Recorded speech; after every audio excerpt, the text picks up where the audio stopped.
practice. And if you have the chance as you start, just put your name, your role, or your commodity sector in the chat. I think I know a lot of you. So, so I will, Gian and I will present this session. So for those who don't know me, I'm a systems facilitator and I'm a systems scientist. And Gian, do you want to present yourself quickly? Yes, thanks. So first of all, also hi from my side to everyone.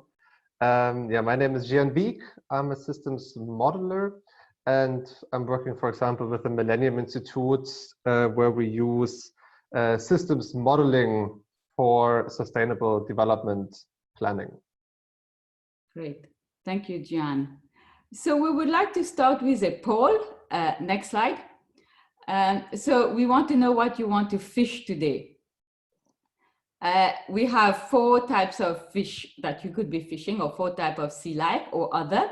So if you're fishing for tuna, that means you want to establish system practice in your organization. Tell us if you're fishing for tuna. Tell us if you're fishing for octopus. So what you want to do is to add a system perspective to the multiple projects you're juggling, you know, with 8 hands. If you are a sardine, you want to be part of a community of systems practitioners. Or if you're a barracuda, barracuda is a preying animal. You're here to explore today the concepts of systems practice. Or if you have other fishes you want to fish, or other type of marine creature you're fishing, please let us know what's the intention. So Gian, tell me today, what are you fishing?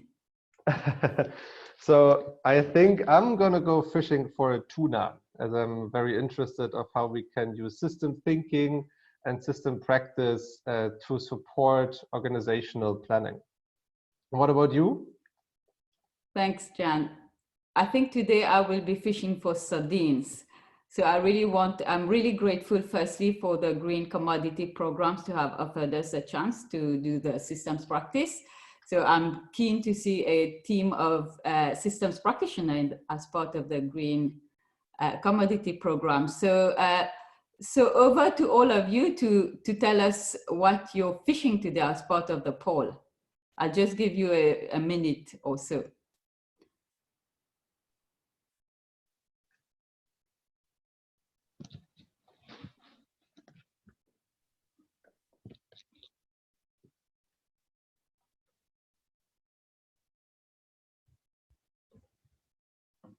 So lots of interesting people with interesting positions joining us. Thank you. Looking at the chat box right now. So has everybody polled? Matthias, do you have the results of the poll? So we have lots of barracudas. 45% of want to know what system practice is about, and some tuna and octopus in almost tuna. Okay, great. So now we know most of you are barracudas, or at least 50% of you are barracudas. So let's try to make you fish something interesting, barracudas. Okay, next slide. So the learning outcomes today. Next slide, Matthias. So you want me to close the poll? So the next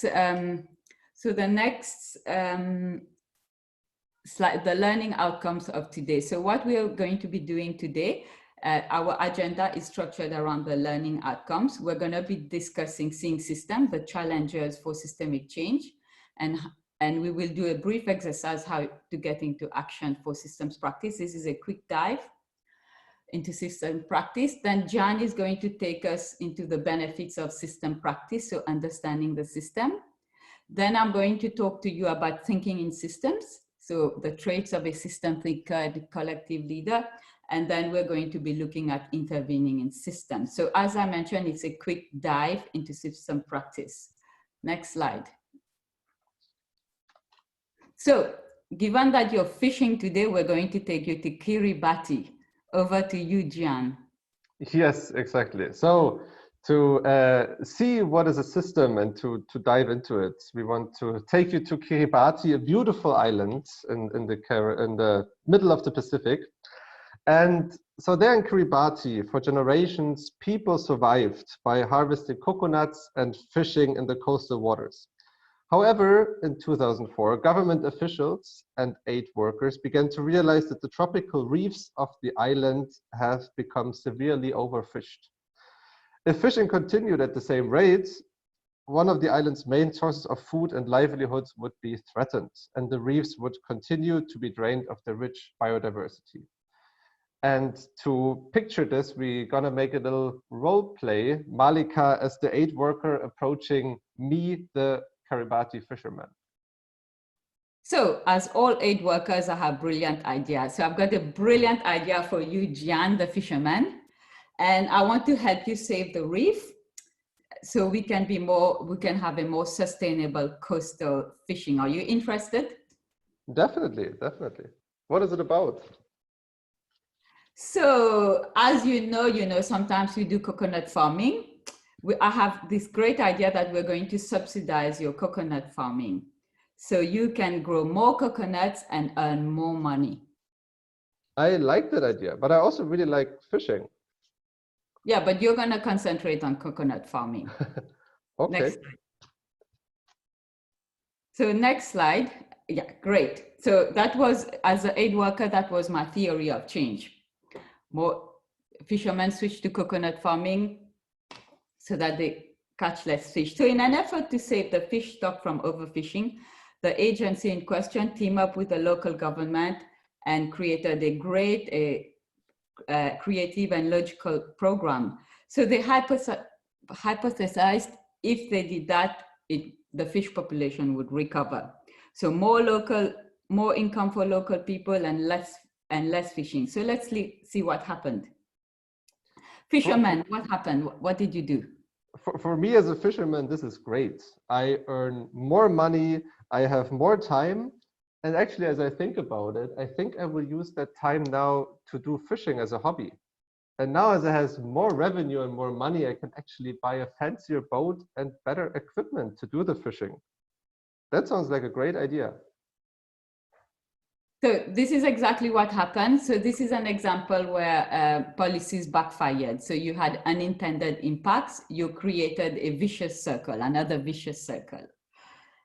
So we are going to go into a next case of how often policies backfired if you don't understand the systems. John, over to you. Yes, so if we can go to the next slide. Often decision makers find themselves in the position that they need to act and they need to initiate action. But the problem is if we act without a sense of the effects in the system, then to the next slide, we see our action slowly unfolding over time, and to the next slide, eventually backfire and worsen the systemic effects that we tried to solve in the first place. And this is very well put by a quote by one of the fathers of system thinking on the next slide, that today's problems are often yesterday's solutions, by Peter Senge from the MIT. And to picture that a little bit more, Malika will take us now to her case in Brazil and told us how they tried to understand and deal with unintended consequences there. Thank you. Next slide. So we're going to go into a case, the effects of deforestation-free policies in Brazil. This was part of a science policy project. And the exercise we're going to do today is we're going to be fishing for information from stakeholders to build a system map. So what we did in that, what we helped practitioners is we interviewed a lot of stakeholders to understand how would deforestation-free work in Brazil. As you all know, there's a lot of deforestation because of soy, because of cattle in Brazil, and so in the Amazon and the Cerrado. And so we were trying to understand what's other factors in the behaviors in the system. So what you're going to be doing with me today is I'm going to be reading the stakeholder interviews. So a script from the stakeholder interviews.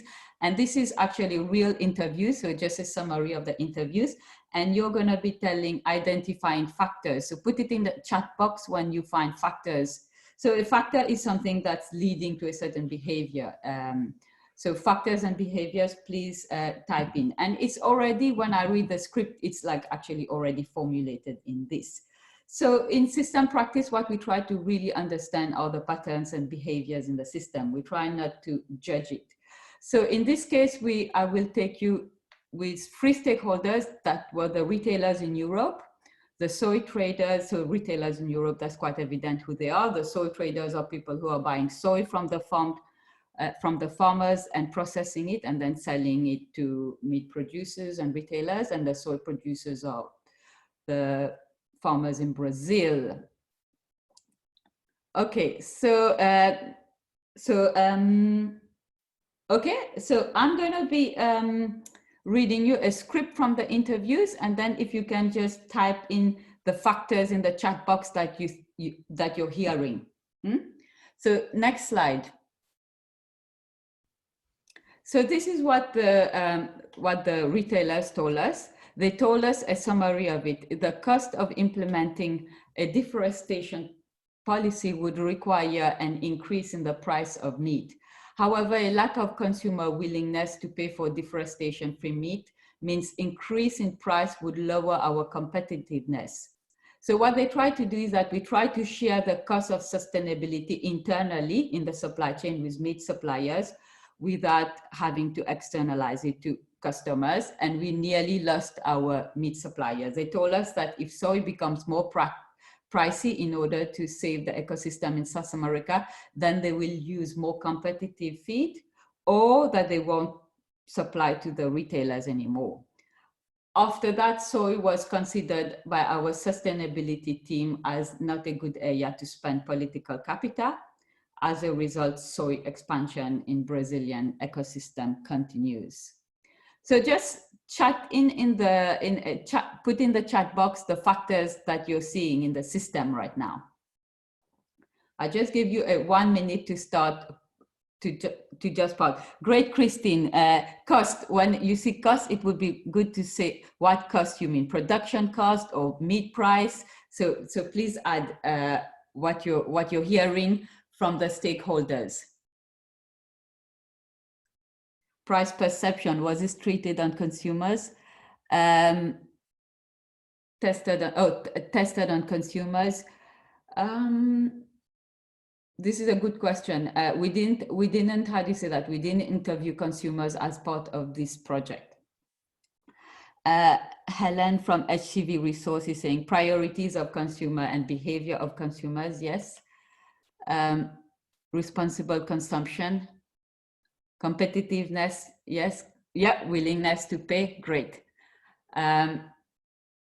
Great, so next slide. So I just highlighted, some of the factors that you see. And some of the factors, some of it are behaviors as well. So I just put a mixture of things. So next slide. So continue this exercise. Next slide, Matthias. So now this is what the soy traders told us. The increasing reputation risk driven by increased NGO pressure is a key factor for the change in our sustainable policies. So they're implementing deforestation free. However, as you heard, consumers and retailers are unwilling to pay for the price of sustainability. So the cost of production has fallen on us and producers. But this has been met by huge resistance by soy producers. As soy traders are our main clients, we have frozen the implementation of deforestation-free policies, at least internally. So everyone, yeah, reputation risk, please keep on typing the factors that you're hearing. Yeah, reputation risk was an important factor. NGO pressure, right, spot on. Price of sustainability, for sure. Cost of production, yeah. Need for change in policies, for sure. So this is what the soya producers told us. We see deforestation-free policies as a threat to our right to deforest. These policies are at odds with our legislation. We already have to bear the burden of the Forest Code, which is a local law in Brazil, which allows you to deforest a certain extent, but you need to respect the other parts of the law, you know, not to deforest around riparian habitats, etc. But European retailers see the Forest Code as problematic because they don't accept that some level of deforestation is considered as legal in Brazil. They see this as unacceptable for consumers in a European context. This has reduced our appetite to implement our own law. It has also increased our fear of future stricter regulations. So we are doing what NGOs call panic clearing. So please keep on typing the factors that you're seeing. I see sovereignty. That was not a factor that we added in, but interesting. Future regulations, yes, for sure. Yes, not building political social capitals. That's probably, we're going to see that, how do you say that? So lack of long-term policy leading to panic clearing for sure. So, okay, great. Next slide, Matthias. So I think you got most of the factors. Please keep on typing. So the key factors that we started to see are exactly what you have typed in right now. So I'm not going to go through the list of them. So what we did, this is one type of systems practice in which we are using qualitative information. In this type of approaches, we started to categorize what are the key behaviors we are seeing in the system and what are the stakeholders telling us about the upstream causes and the downstream effects. Next slide. So this is a zoom in one part of the system. We're just focusing on that little zoom right now. So you can build the system of interest. The system of interest is of course much bigger. So the kind of themes or behaviors we are seeing is that industrial cheap meat production requires competitive feed. Deforestation-free policies are not working, and implementation of the Forest Code has been affected. So under this, you see a number of factors: price of meat, willingness to pay, competitiveness, competitive feed, etc. Next, and again, for deforestation-free policies, you mentioned reputation risk, NGO pressure, cost of production, resistance by farmers, right to deforest, which is probably what someone meant by sovereignty, respect for Forest Code. The last one is implementation of Forest Code was affected by deforestation-free policies, respect for Forest Code, fear of future regulations, panic clearing.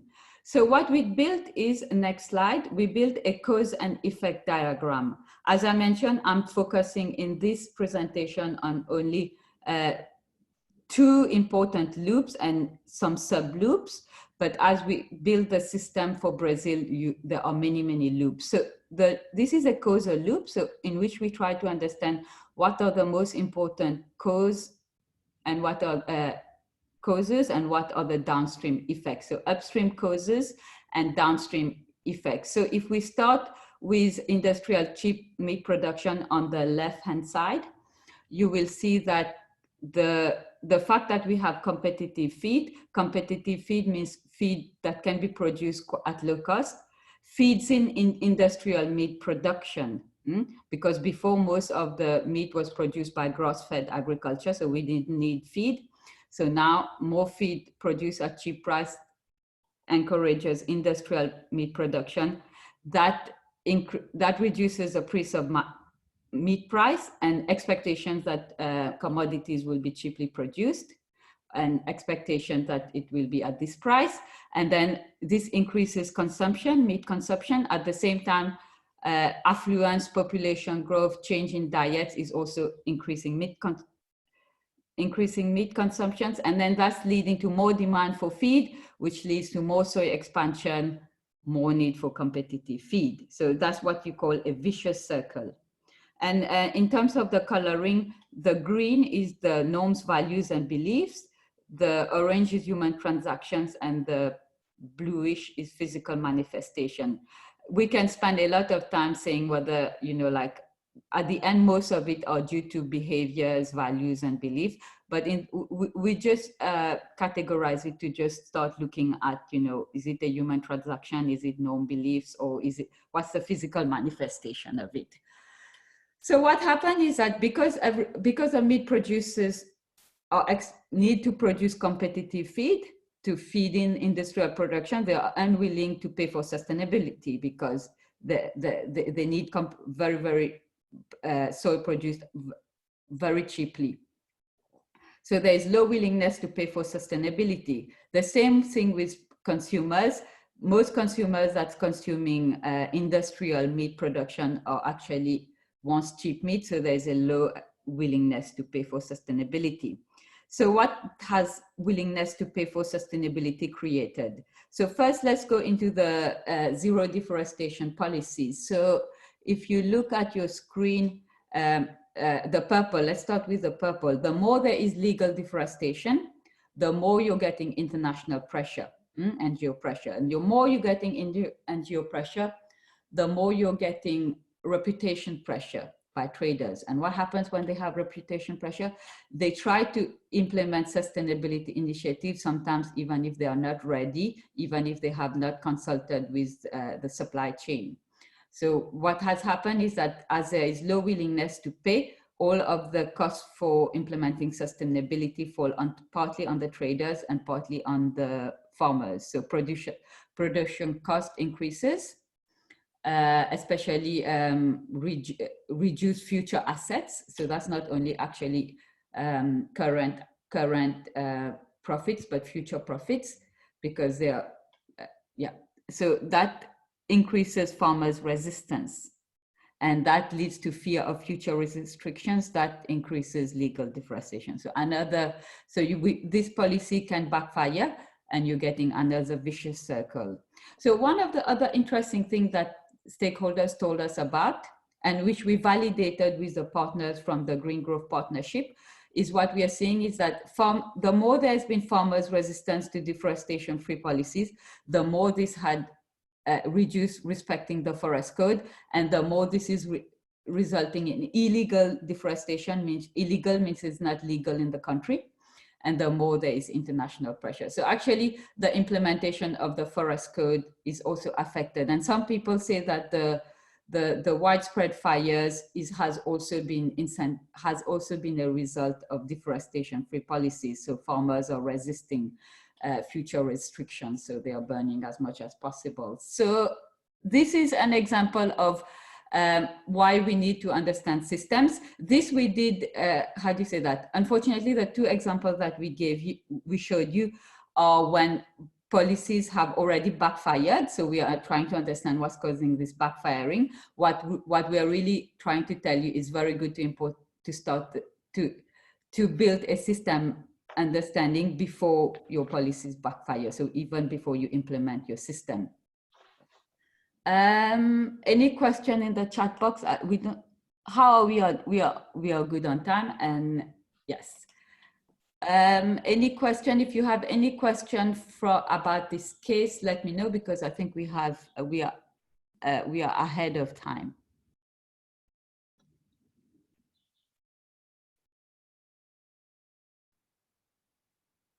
So I am just reading some of the comments. So the system is not including the cost of deforestation for producers. You mean the cost of avoided, the cost of, what do you mean? The cost of deforestation or the cost of not deforesting? Bruno. Or maybe the long-term impacts of deforestation when it feeds back to the producers?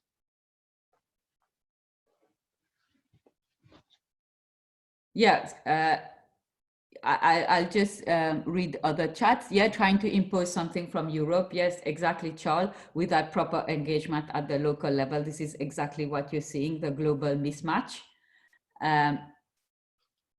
Lack of long-term policy will definitely lead to panic clearing, for sure, Simon.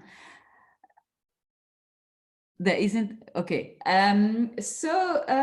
Yeah, so this is just to illustrate a point in time, a case that you know well in the green growth commodity of why it's so important to really understand the systems. And we actually built the whole system here, and this is just a little zoom on two vicious circles. Yeah, and maybe just one addition to the point of Bruno with the punishment. I think that's also something that you told me, Malika, from the project, that you actually realize that through the deforestation there will be an environmental impact in the future that will also feed back, like for example, less precipitation in the area, but it has such a long delay that it doesn't punish the producers or the farmers right now, but then eventually at some point in the future when it's already too late to change something. Yeah, so in the next practice, we're going to be talking about issues. For example, in the system practice, we look at delays in the system, because actually with climate change, you know, like what you're getting is a huge delay between cause and effect. So legal and illegal deforestation is going to affect farming in the future, but there will be a delay in the system. So in system practice, we can try to understand how long it will be. Well, we actually start building where will there be delays between effects, or where is it happening right now. So let's go to the next part, which is, okay, we're going to have a sharing circle right now. Matthias, do you want to start preparing for the sharing circle? We thought we'll divide into groups of 5. So we have 10 minutes to just share if you have had any experience of the project you've been involved, of the policies you've been involved that have backfired. And if you still have time, it would be great to know what have helped you to reduce or mitigate these unintended consequences. I think we will have 4. How many are we, Matthias? We are 31 right now. Okay, so we can have 5 or 6. There's another comment from Marlon in the chat box that you can address.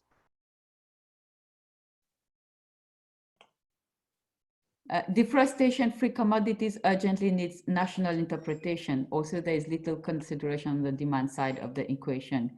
Yes, for sure. Right now, the national interpretation, from what I understand from Brazil, was not undertaken. So, because it's a voluntary commitment, everyone has created their own interpretation of it. Also, there's little on the demand side of the equation. As I mentioned, on the demand side, there is very low willingness to pay. And although if we implemented the forest code, we would have at least avoided illegal deforestation. But right now, this is seen as unacceptable in Europe. So not enough. At the same time, there is low willingness. So that's kind of a very hard situation. What's being expected at the local level, you can say.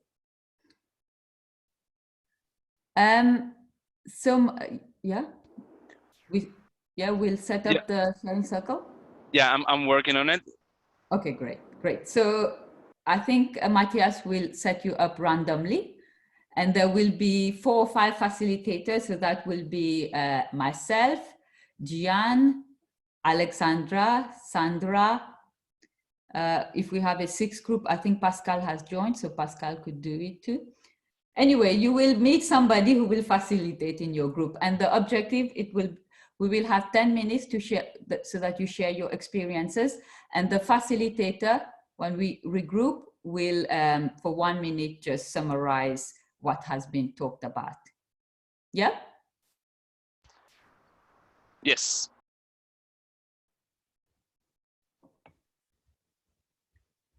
So you can already use the time before we make the groups to think about which kind of sustainability policies you know that have backfired in the past.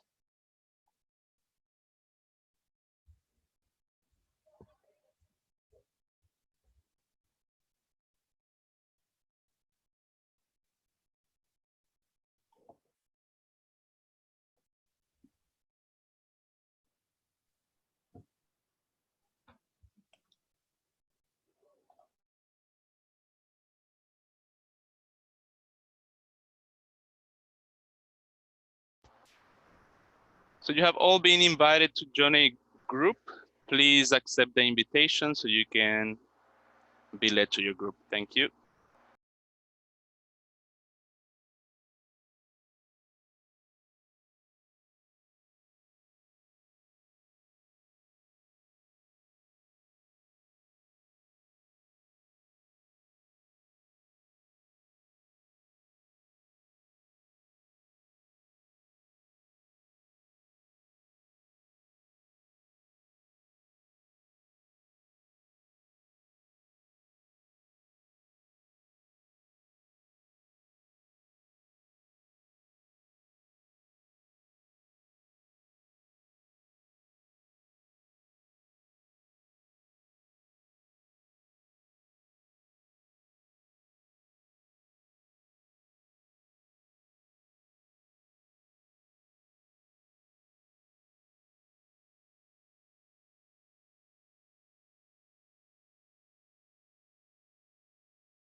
So our group is the fastest one. I apologize. I wasn't sure. I said to Matthias 10 minutes. And Yeah, that's right. I think we're ahead of schedule. So that's one of the things with online. Please apologize. I might have rushed you a little bit more than I knew. And I realized in the breakout room, I can't communicate with Matthias. So that's, how do you say that? Another thing that I'm learning. That's fine. So I'm just gonna allow 3 more minutes to the other groups. You can continue talking here if you would like. That's fine. Okay, great, Matthias.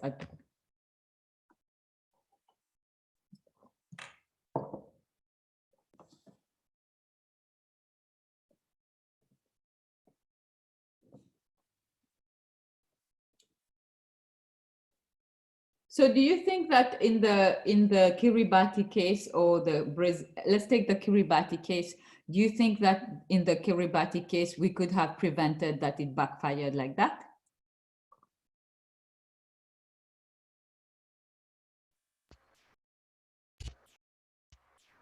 Not sure. I don't have enough. I mean, I don't recall all the things. So I imagine they could have checked the eating habits of new species that were going to get into the lake, I suppose, no? But Yeah.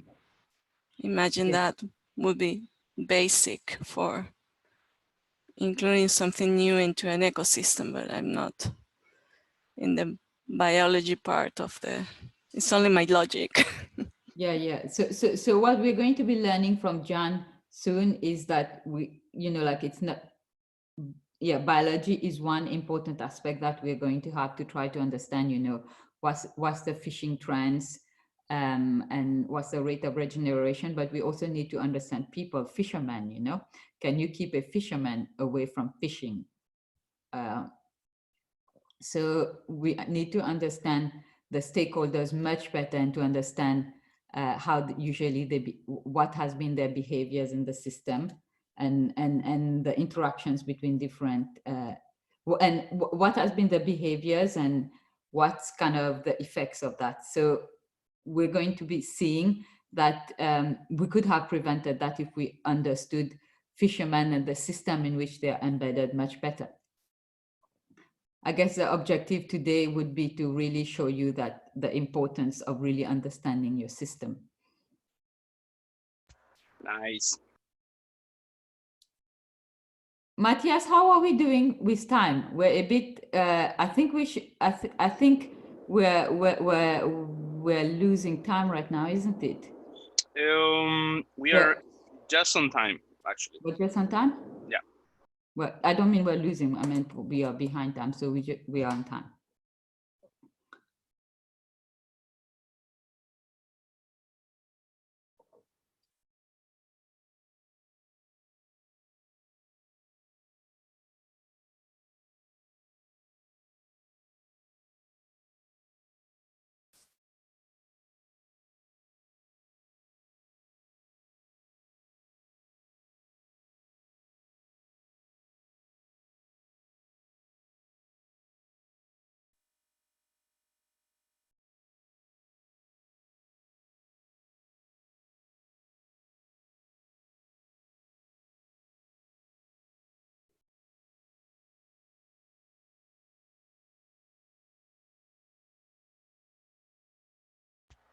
We are all back, Malika and Gian.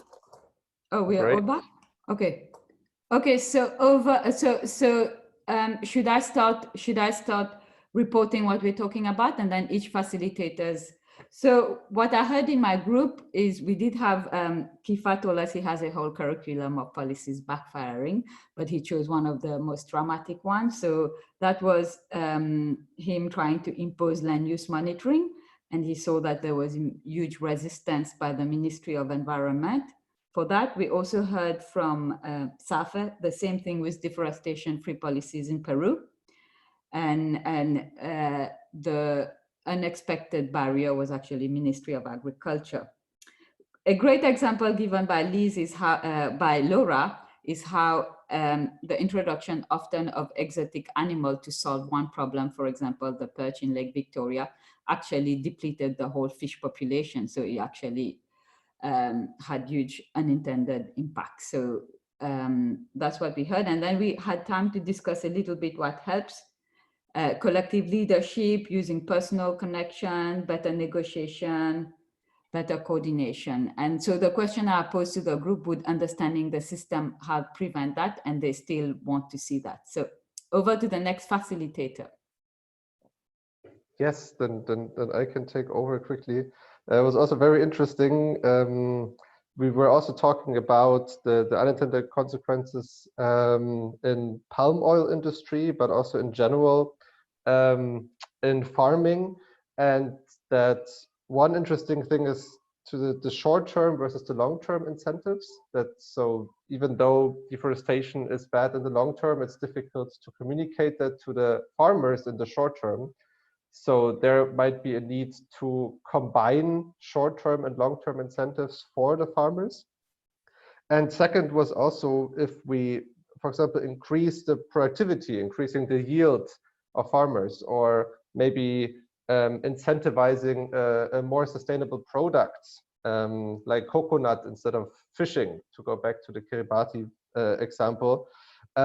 This can also have unintended consequences, as, for example, completely new farmers buy new land, destroy the forest to take advantage of the new subsidies. So it's not only a replacement of the old, but also a creation of new farming sites. And there we thought it's very important to combine different interventions and policies to not only focus on the economic side, but also on the environmental perspective, as well as on the social impact. Great, great. How about you, Alexandra? Yeah, sure. I was just summarizing the thoughts, so I hope like I'm gonna capture everything. So in our group, for example, what came up was all the efforts that, for example, we're putting in the projects to train the smallholder farmers, and the fact that we're not investing too much in forest conservation protection. So, for example, what could backfire that once the trainers are like once the farmers are better trained, then they're like expanding their farms, then this might lead to actually more deforestation. Also, what Alexis was mentioning during our discussion was that the incentives, so like the result-based payments, should go directly to the farmers. For example, the example of Brazil was mentioned.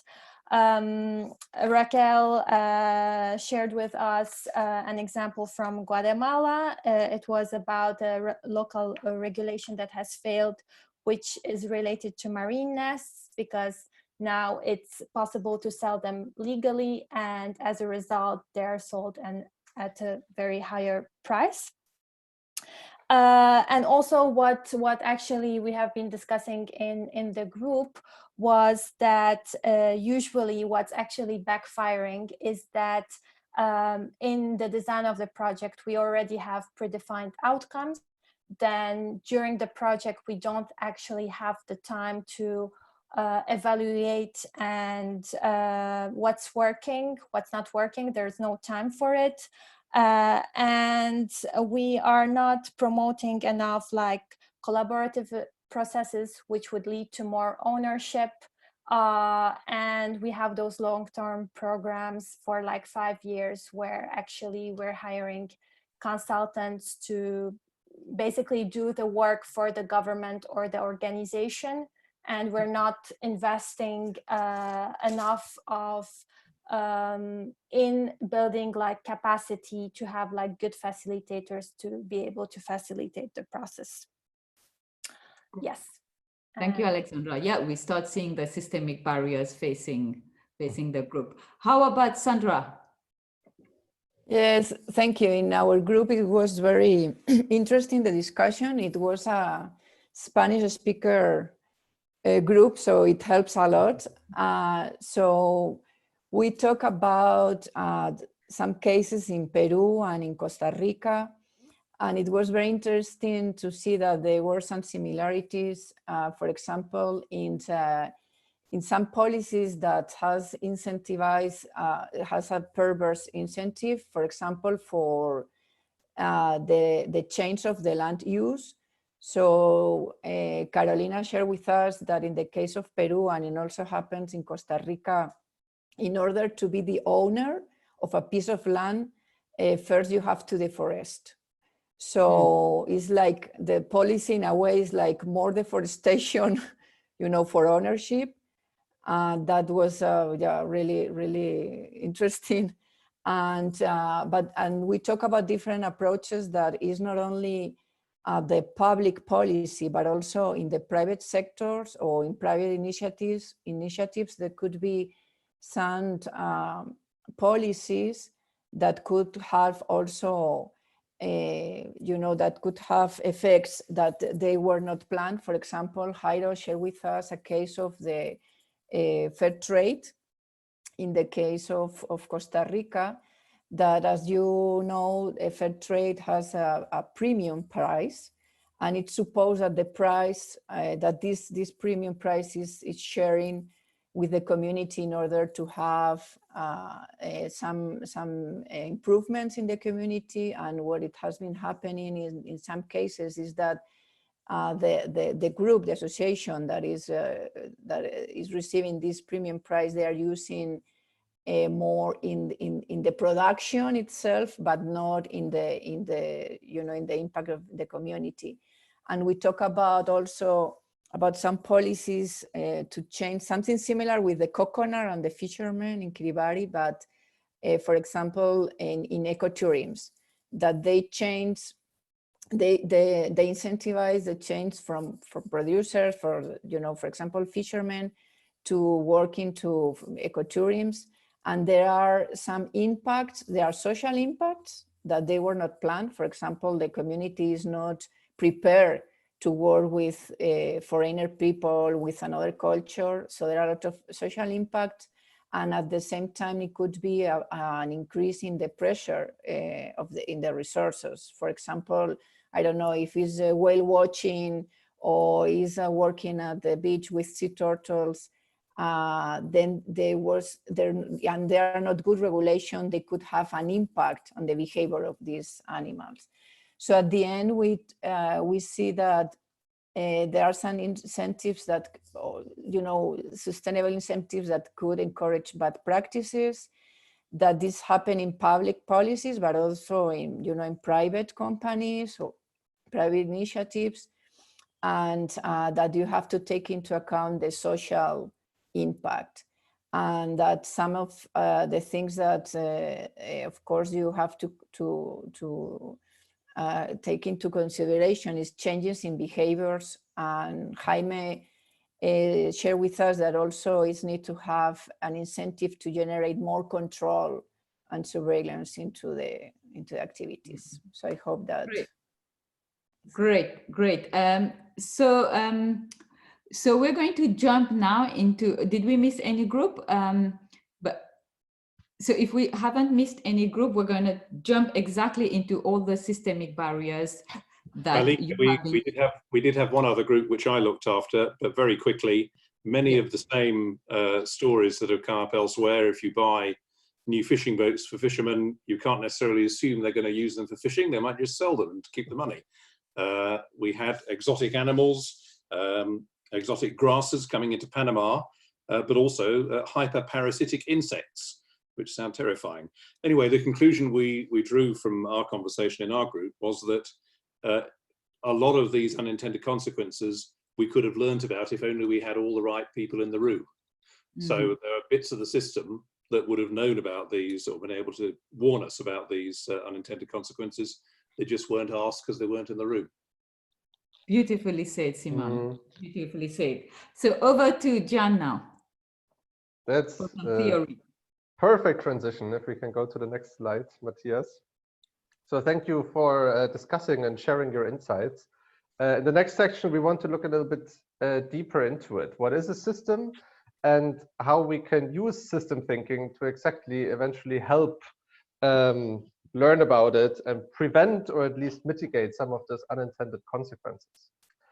So if we look at the next slide, it is clear, first of all, that we need to follow more sustainable practices in the future to ensure the health of our world. How to get there anyway is a little bit more complicated. And we listed here some of the challenges that we see, for example, in transforming the commodity section. So as we talked about, we have unintended consequences. We have divergent interests between the stakeholders. It's a volatile sector with depending on a globalized world. Our actions might have delayed impacts. We have a short-term focus, and so on and so on. So many of them you also brought up in your groups. And this is not only specific to the commodities section. In general, this is actually true for every complex system. If you go to the next slide, Matthias. So we see all of those things, all of those challenges in complex systems in general. And on the next slide, we can see that the agriculture and food system is one of those complex systems. This is a figure taken from a study by the UNEP, and it shows the different sectors, the different stakeholders, and also some of the relations that exist within that system. And we can clearly see that we can check all the boxes for a complex system. We have a multitude of actors with different interests. It is a highly interdependent system. And as system thinkers, we kind of say you can't change one part in the system without influencing another. Also, it is very delayed with all the relationships and intermediary factors. We can't see the responses immediately, but it takes time, maybe sometimes even years until we see the effects, for example, on the environment.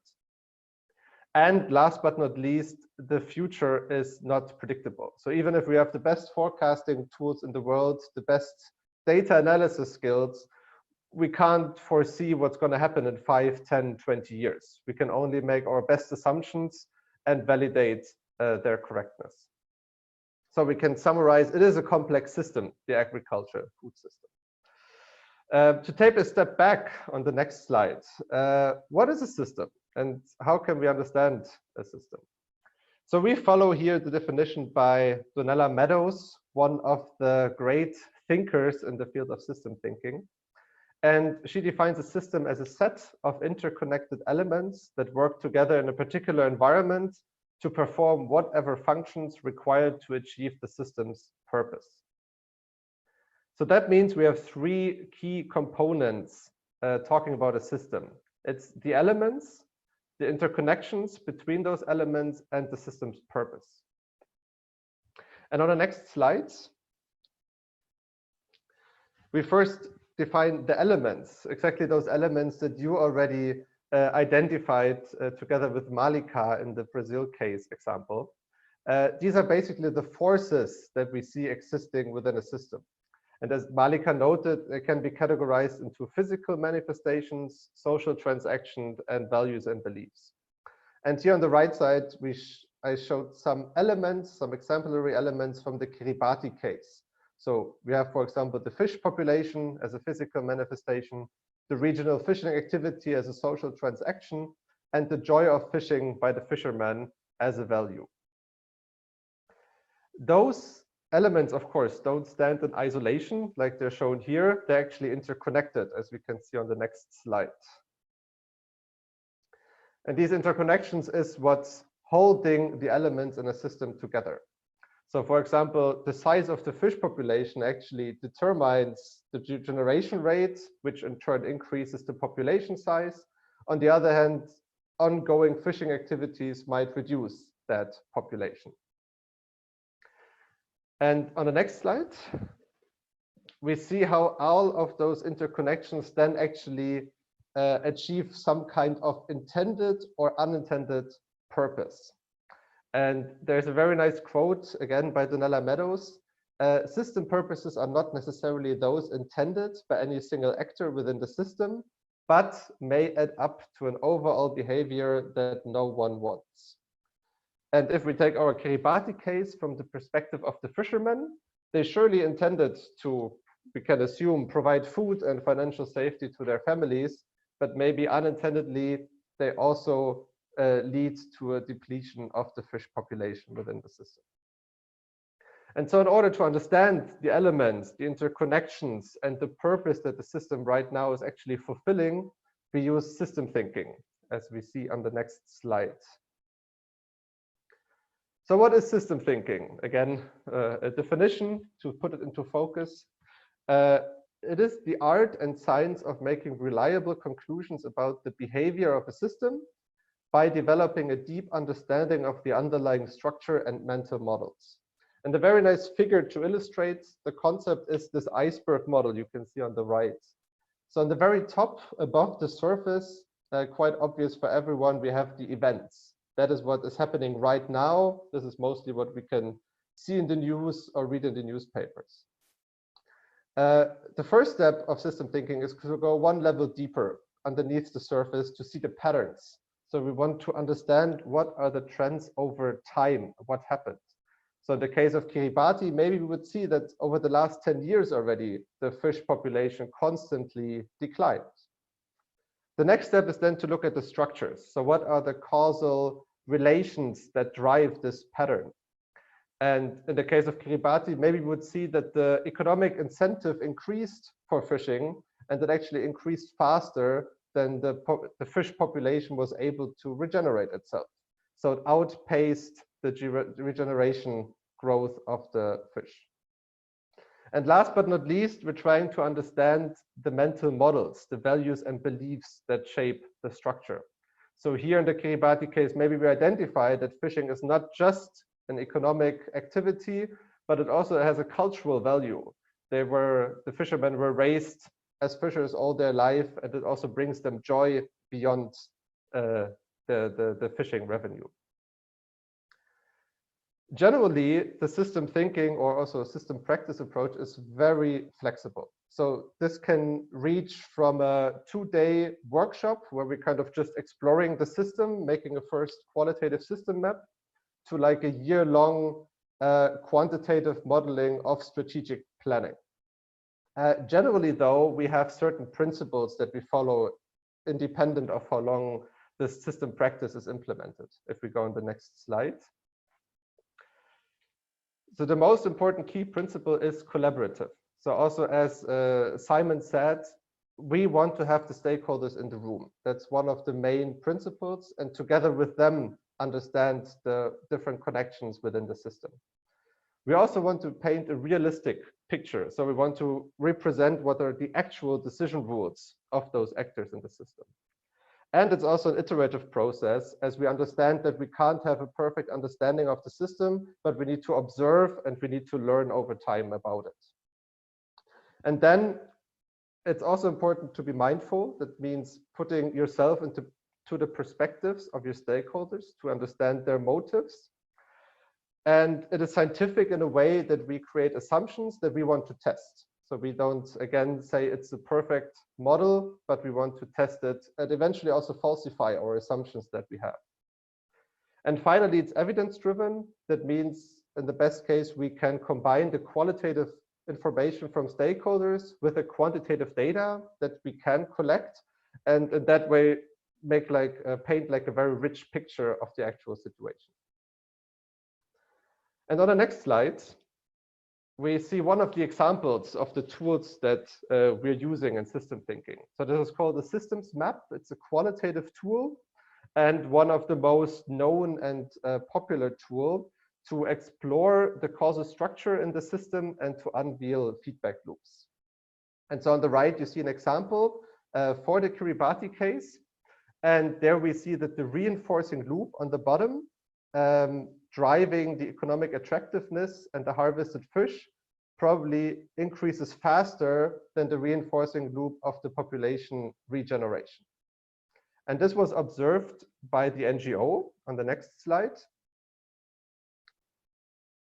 So they perceived this decreasing fish population. They then subsidized coconut farming. increase the number of coconut farmers, and increase the farming revenue, aiming at decreasing the economic attractiveness. And as we've seen, this might have worked. People switched to coconut farming, but it also had those unintended consequences, as we see on the next slide, that they didn't consider that year-long fishing activity actually develops like a joy or a cultural value of fishing, and that then the former fishermen actually use their available leisure time as well as their improved financial resources to engage in more fishing activity. And that means the linear theory of change didn't work by the NGO, and we still have this reinforcing loop that fish population is continued to deplete by the fishing activity. On the next slide, please. So to sum it up, why system thinking? What is the value? System thinking can help you and your stakeholders in the system to understand why a system behaves the way it does, and how you can use the resources effectively to improve the long-term health of the system. But it's not only the tool, not only the systems map, it's actually also a shift in thinking, as Malika will explain in our next section. Thank you, John. Next slide. So, system thinking, like we've seen some of the analytical models of system thinking, but it's more than that. Next slide. So, system thinking is taking a holistic mindset. So it encourages you through the approaches that you use to see the big picture and to break the silos. As John shows, you start seeing the relationship between cultural value, the joy of fishing, and how that interact with other factors. You start focusing not on little details, but you start seeing patterns in the system, behaviors in the system. And one important thing is that you learn from the system. Another of the quote from Donella Meadows is, she says, remember always that everything you know and everyone knows is only a model of reality. So as soon as you've created this model of reality, it is outdated. So all the models that we have shown you right now for Kiribati, for Brazil, is already outdated because things have already happened. So that's why you need to learn from the system continuously. So when we build system maps, we iterate, we update it all the time, and we test the assumptions, and we see where do we need to update our understanding of the system. But more than that, it's also a collaborative process, because actually often what we see when we work on supply chain or we work on sustainability is everyone has a very different understanding of what the system is, or have a particular focus on different parts. So what we want what we do in system practice is to have a shared understanding. It doesn't mean that we will agree with everything, but at least we understand the patterns and the behaviors in the system. And if there are areas where we don't agree, we try to understand the assumptions, we go deeper in those areas of conflict. And what's really important in system practice, that's why we say it's not just a tool. We don't judge behaviors. We see that it's actually a multiple causes and conditions in the system that create a certain behavior. So there is not one root cause. There are multiple conditions and causes that are leading to certain behaviors. So if you want to work on the system, you need not to judge the behaviors, but you need to understand the behaviors and to see where are the points that you can unlock change. So as we mentioned, it's very important to integrate perspectives. That's why the stakeholders' perspectives are very important. There are multiple ways of doing systems practice, as Gian mentioned. You could start, like in the Brazilian case, we started with interviewing stakeholders, and we validated it with the practitioners. Sometimes we start doing it, throwing the practitioners in the room, as Simon mentioned, and then build a system out there and go and validate it with the stakeholders. So there are very multiple options depending on many factors on what you need for the system, why you're doing systems practice.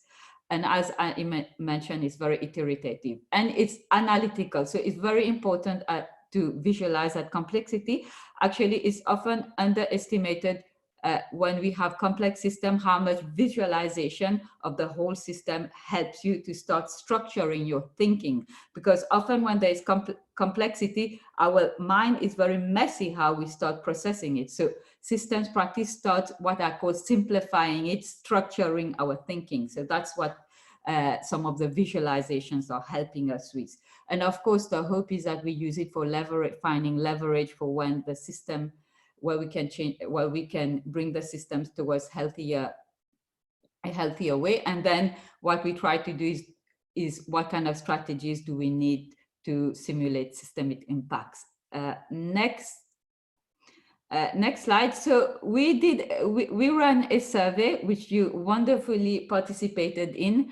What type of leader are you? So because we don't have so I just wanted to, maybe it's better in the chat box, because we were very pleasantly surprised to see that there was a lot of system thinkers in the green commodity program, which is wonderful. Lots of collective leaders and lots of efficient managers. So we just wanted maybe in the chat box, if you have done the survey, to start typing in what kind of leader are you. So today, I like to say that I like to describe systems practice. The reason why our title was Outsmart the Commodities, Become a Systems Practice and a Collective Leader. I like to describe systems practice gives you structure to be a good collective leader. Next slide. So this, I would just like to share some of the work we've done with the Green Growth Partnership. So based on the system map that I was talking about earlier in Brazil, we developed a nice visual of the whole system. And then the GGP partners validated that, you know, does it work like that? Where are the assumptions? Where do we need to build the system better? For example, they say that we needed to understand the system better, where there are delays between deforestation and climate change impacts. What does that entail for behavior, for farmers? What kind of behaviors you're seeing as a result of that delay? So this is something that we're doing, updating it. But as you see, visuals are very important to start structuring our thinking. Next slide. So lots of fun when you're doing systems practice. Next slide. You will recognize lots of people. So I just wanted to share some of the quote that people shared us. As I mentioned, it was for the Green Growth Good Growth Partnership, and the Good Growth Partnership. For the Good Growth Partnership, the theory of change was that they needed to find synergistic areas to work on integration, but they've been really struggling with that, you know, through the last 2 to 3 years of the project. And we applied the systems practice, and what they told us, it really gave them the big picture where they fitted as a team. So this is a team of different partners coming from different areas of specialty. And critically, it helped them identify the synergies, but also had them validate for the need of the synergies, because what you're getting between different partners, it's often competition, you know, production competing with transaction and transaction competing with demand. So here they saw leverage points where they really needed to work together, and they validated it through working through that system map. So that was very useful to start collaboration. Next slide. So we're gonna,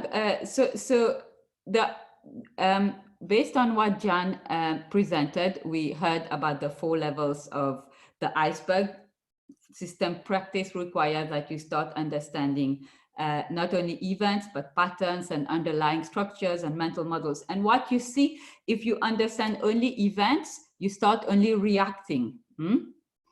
If you start understanding patterns, if we take the coronavirus right now, we start anticipating. But the deeper we go, when we start understanding structures, we can really redesign the system towards healthier behaviors. And when we understand values and beliefs, how they shape the structure, we start working on unlocking change rather than imposing change. So if you're interested in every of these levels, you're more likely to help unlock change rather than impose it or discuss endlessly how to do things better. Next slide.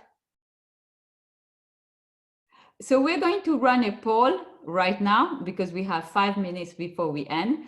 What's holding you? Because we heard a lot of a lot of policies that backfired. And we want to know from you what's holding you and your organization from applying systems practice. So the different answers are, as you can see, I still don't understand what system practice is about. You can be as honest as you want to us. I still don't see the practical value of systems practice for sustainability. It's too complicated. I don't have the budget. I don't have the necessary skills. We have other more useful approaches. I anticipate resistance to introduce novel approach. Nothing, I will use it. So we really want to collect really what's holding people, because system practice is not new. It's been, you know, like Donella Meadows, you know, have been raving about it since the 80s, you know, like it's nothing, you know, like we're not coming with a genius plan here.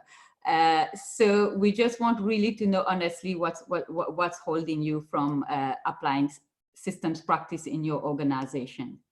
So I'll just let the poll let you fill in the poll. So there will be probably 1 minute of silence as you fill in the poll, and then we'll look at the results. And then we just summarize what we did today. And so we're right on time. We're probably just going to be 5 minutes over time. I think we're good in time. So just please choose the two options that you would see as the most important for you. So I already see other. Charles has just shared to us that the constraints of our project. What happened to the chat? Sorry, I need to open the chat box again. So the constraints of our project driven by funders and integrated into how projects are designed and implemented. So projects are very constrained. You can't adapt to implement a systems practice, if I understand. Yeah, that's a good point.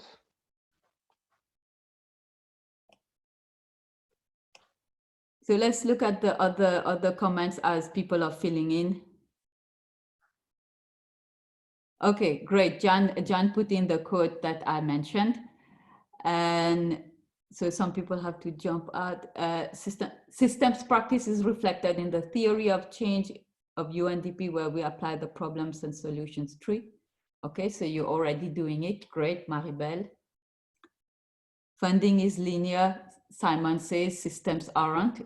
Perfectly right. Eileen says, I need to learn more and see how it can apply to my work. Yeah. Charles says linear mechanistic thinking is how projects are designed. Absolutely. You saw that in the Kiribati rather than see circular patterns and behaviors and how they are affecting each other. So here's a result of the poll right now. So we see that people say they don't have the necessary skills. So that proves the importance of the green commodity programs to implement such a dialogue and such a training workshop. Thank you. And some people still, 5% still don't understand what system practice is about. And 11% don't see the practical value of system practice. 16% say it's too complicated, 16% I don't have budget or time available, and 47% I don't have the necessary skills. And then we are hearing other, how do you say that, other comments from the participants. Xavier is saying he's already using it. Wonderful. Nicolas, yes, competition and ego probably prevents us from, makes us judge the behaviors rather than understand the behaviors and try to see how to work with what the system is about. And so over to you, John, to close the session. Thank you. Thank you. I think it's very interesting that we have such a wide variety of answers. I guess applying systems practice by itself is kind of a complex issue with so many different factors contributing or are required for it. So thank you very much for the poll. Yeah, if you can go to the next slide, Matthias. Exactly. So just very briefly in the end, maybe 2 minutes of your time to give a quick summary and also an outlook for our next workshops. On the next slide, so the key takeaways from today, what do we really want you to take home from this workshop today? First of all, managing commodities is a complex and challenging task. Intervening in a complex system can lead to unintended consequences, as we've seen in the cases and also the experience you shared. Systems practice helps to understand the behavior of a system and to develop better interventions for the long-term health of the system. So this is the main reason why we want to apply it. But it's not just a tool, it also sharpens your holistic thinking, your ability to work collectively, and improves your analytical skills. And last but not least, becoming a system thinker requires time and practice. So to the tunas out there, as well as to the people who don't think they have the necessary skills, it takes some time. It's like every other skill. You need to learn the theory, apply it in practice, and become a better system thinker with every project. And to have an outlook on the next slide. So as Malika mentioned, this was only the first part of a three-part workshop series in which we generally aim to bring you some more skills and insights into system practice and how it can support collective leadership for systemic change. So the next workshop we will probably have in April, where we will dive a little bit deeper into the system, look a little bit more detailed on what makes a system so complex and what is the process to apply systems practice to make it practical and useful for you. And finally, in the third workshop, probably in May, we want to apply system practice with you, in the best case actually to one of the projects or challenges that you're working on right now. And then to the next slide. And yeah, thank you all very much for your attention. I hope it was insightful and interesting for you. If you have questions or comments or feedback, feel free to write it into the chat box, or also feel free to reach out to us via email, and we will consider it for the coming workshops in the future. Thank you very much. Thank you very much, Gian. Thank you very much, Malika. Thank you, everybody, for coming out. We, as mentioned with Gian, we see you in April, in a few weeks. And in between, we will send you some games, some systems practice games, including the fish talk game, probably. Okay. Thank you, Malika. Thank you. Thank you, everybody. See you soon. Thank you, everyone. Bye-bye. See you. Bye-bye. Bye-bye. Thank you. Bye-bye. Bye-bye. See you soon.